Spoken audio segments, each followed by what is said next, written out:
to my channel, The Paper Snob. This is Tara. I am going to show you how I put together an album because I have a pretty large scrapbooking venture coming up. Not venture, I don't know what the word. A series of layouts from an event. That's what we're calling it. And I created a kit from my stash to scrapbook these photos. I've only got a little bit of embellishments in this kit so far. I will probably find more, possibly add more papers as we go. But this is papers and embellishments that I have been holding back on until I got these photos printed. So I had mentioned in another video probably early summer last year, that I set up albums as I go.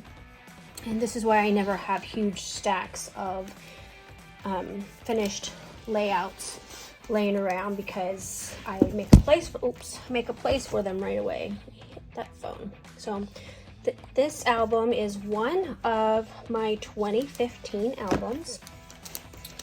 I think it's a Pioneer faux leather album, 3-ring binder.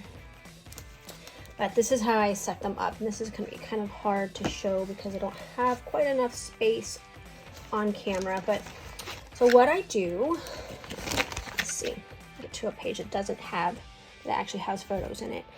As I scrapbook, well, first I get all my photos printed for a month.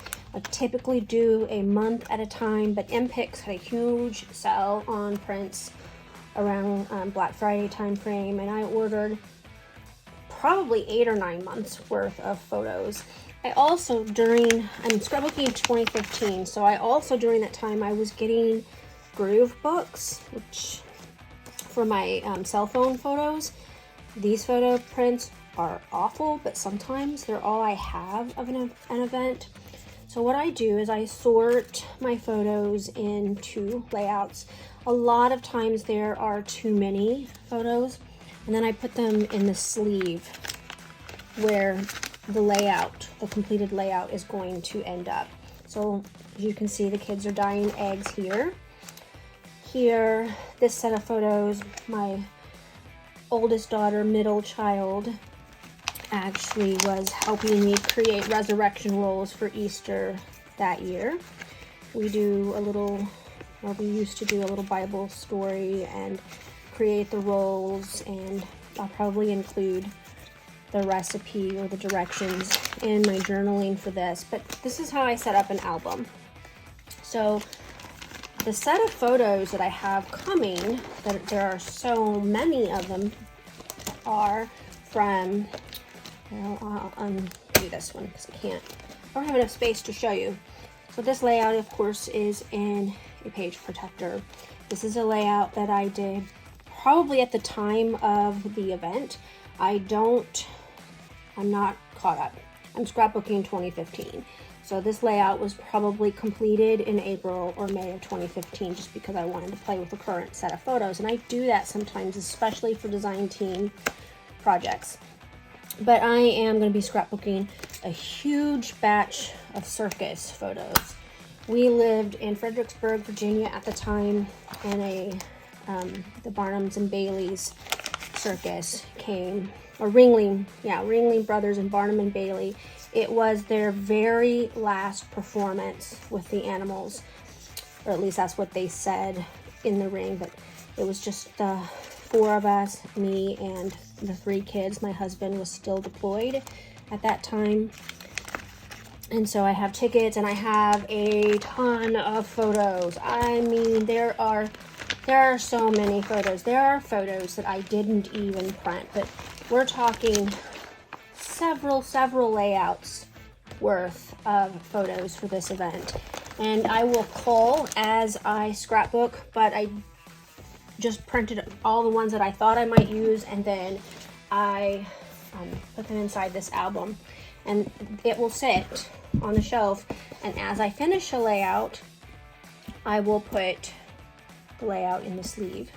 So, and that's how I keep some organization in my scrap space. My sister taught me that trick. She was the one that started me scrapbooking, and that's how she sets up her albums as well. And so I've done that since the very beginning, and so it's just second nature for me to print a month's worth of photos, separate them into layouts that I think I'm going to do, and put them in the sleeves of the album that they're going to end up in when they're finished. So as you know, I am a design team member, or what we call a master forger, over at Counterfeit Kit Challenge Club blog.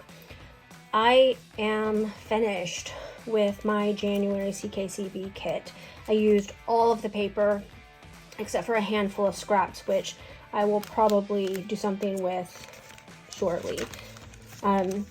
So I dismantled most of the embellishments. I kept a few things out that I thought I would use, but for the most part, I put all of that back into my stash or set them aside for February, because yes, I've already seen the February inspiration kit. I already know what we're doing. So I set some aside that would still go with next month's kit. This was a set of alphas that was in the kit. My January kit, as you can see, they came from a Hit Kit Club kit. This is a set of Rosie's Studio ephemera pieces. It is unopened. It has some elephants in it, and a cheetah, and a bird. Some other little things that I thought I might be able to use for some of these layouts. I pulled them for that. This Maggie Holmes giraffe, may or may not use it. Golden ticket, Maggie Holmes. These are both Maggie Holmes pieces. This is a set of Hit Kit Club alphas from a kit of theirs. I'm not sure which one. This might be the set of Heidi Swap alphas that came in one of our kits in the summertime. I bought this. This is from Crate Paper Wild Heart. I don't have any of the paper from this collection. I bought it at Tuesday Morning for $2.99, and it has some little pieces that I thought I might be able to use for my circus photos. So let's look at the paper. So I used to subscribe to Studio Calico, and that's where the next, I think there's 2, maybe 3 sheets of paper from Studio Calico. But these were perfect for circus pictures. Backside is a lovely grid. This side just has the tints and the balloon. Just a nice little background there.